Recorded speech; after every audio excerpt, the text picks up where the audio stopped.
ಅರ್ಕಲಗೂಡು ತಾಲೂಕಿನ ರಾಮನಾಥಪುರದ ಶ್ರೀ ಉತ್ತರಾದಿ ಮಠದಲ್ಲಿ ಶ್ರೀ ರಾಘವೇಂದ್ರ ಸ್ವಾಮಿಗಳವರ 431ನೇ ವರ್ಧಂತಿ ಮಹೋತ್ಸವದ ಅಂಗವಾಗಿ ಮಂಗಳವಾರ ವಿವಿಧ ಪೂಜಾ ಕಾರ್ಯಗಳು ಅಪಾರ ಭಕ್ತರ ಸಮ್ಮುಖದಲ್ಲಿ ಭಕ್ತಿಭಾವದಿಂದ ನೆರವೇರಿತು. ದೇವಾಲಯದ ವ್ಯವಸ್ಥಾಪಕರು ಹಾಗೂ ಪ್ರಧಾನ ಅರ್ಚಕರಾದ ಕನಕಾಚಾರ್ಯರು ಮಾತನಾಡಿ ರಾಯರ ಮಹಿಮೆ ಹಾಗೂ ಮಠದಲ್ಲಿ ನಡೆಯುವ ಧಾರ್ಮಿಕ ಕಾರ್ಯಕ್ರಮಗಳ ಕುರಿತು ವಿವರಿಸಿದರು. ಮಠದ ಹಿನ್ನೆಲೆ ಮತ್ತು ಪ್ರಾಮುಖ್ಯತೆ ಇದು ಉತ್ತರಾದಿ ಮಠಕ್ಕೆ ಸೇರಿದ ಪವಿತ್ರ ಕ್ಷೇತ್ರವಾಗಿದೆ. ಇಲ್ಲಿರುವ ಆಂಜನೇಯ ಸ್ವಾಮಿಯ ವಿಗ್ರಹವು ಸುಮಾರು 200 ವರ್ಷಗಳಷ್ಟು ಹಳೆಯದಾದ ಪುರಾತನ ಇತಿಹಾಸವನ್ನು ಹೊಂದಿದೆ. ಶ್ರೀ ಸತ್ಯ ಪ್ರಮೋದ ತೀರ್ಥ ಶ್ರೀಪಾದಂಗಳವರಿಂದ ಇಲ್ಲಿ ರಾಯರ ಮೃತ್ತಿಕಾ ಬೃಂದಾವನ ಪ್ರತಿಷ್ಠಾಪನೆಯಾಗಿದೆ. ರಾಮನಗರ ಸಮೀಪದ ಕಾವೇರಿ ನದಿ ತೀರದಲ್ಲಿ ರಾಯರು ಹಿಂದೆ ಸಂಚರಿಸುವಾಗ ಇಲ್ಲಿ ವಾಸ್ತವ್ಯ ಹೂಡಿ ಸ್ನಾನ ಜಪ ತಪಾದಿಗಳನ್ನು ನಡೆಸಿದ್ದರಿಂದ ಈ ಕ್ಷೇತ್ರ ಅತ್ಯಂತ ಪವಿತ್ರವಾಗಿದೆ ಎಂಬ ನಂಬಿಕೆ ಇದೆ. ಪ್ರತಿ ವರ್ಷ ರಾಯರ ಪಟ್ಟಾಭಿಷೇಕ ಮಹೋತ್ಸವ ಮತ್ತು ವರ್ಧಂತಿ ಉತ್ಸವವನ್ನು ಭಕ್ತಿಭಾವದಿಂದ ಆಚರಿಸಲಾಗುತ್ತಿದೆ.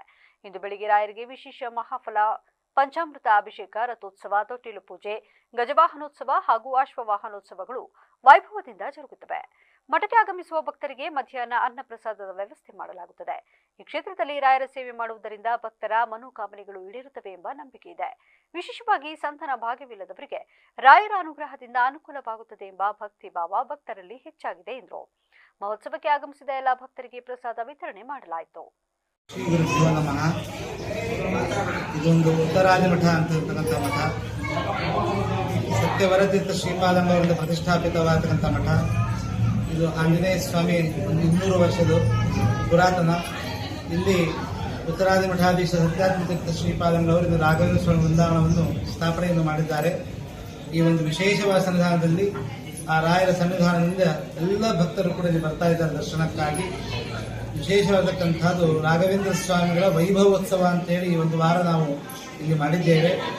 ಗುರುಗಳ ಪಟ್ಟಾಭಿಷೇಕ ಮಹೋತ್ಸವದಿಂದ ಪ್ರಾರಂಭವಾಗಿ ವರ್ಧಂತಿ ಮಹೋತ್ಸವ, ಅವರು ಅವತಾರ ಮಾಡತಕ್ಕಂಥ ಒಂದು ವರ್ಧಂತಿ ಮಹೋತ್ಸವದ ಅಂಗವಾಗಿ ಈ ಕಾರ್ಯಕ್ರಮ ಒಂದು ವಾರ ಜರುಗಿದೆ. ಅದರೊಳಗೆ ವಿಶೇಷವಾದಕ್ಕಂಥ ದಿವಸ ರಾಯರು ವರ್ಧಂತಿ. ರಾಘವೇಂದ್ರ ಸ್ವಾಮಿಗಳು ಜಗತ್ತಿಗೆ ಅನುಗ್ರಹ ಮಾಡೋದಕ್ಕಾಗಿ ಭಗವಂತನ ಇಚ್ಛೆಗಿಂತ ಪ್ರಾದುರ್ಭಾವ ಮಾಡಿದ ಪವಿತ್ರವಾದ ದಿವಸ ಇವತ್ತು. ಅಂತಹ ಗುರುಗಳ ಒಂದು ವಿಶೇಷವಾಗಿ ಸ್ಮರಣೆ, ಸೇವೆ, ಆ ರಾಘವೇಂದ್ರ ಸ್ವಾಮಿಗಳ ಒಂದು ವಿಶೇಷವಾದಕ್ಕಂತಹ ಪವಿತ್ರವಾದ ದಿವಸ ವರ್ಧಂತಿ.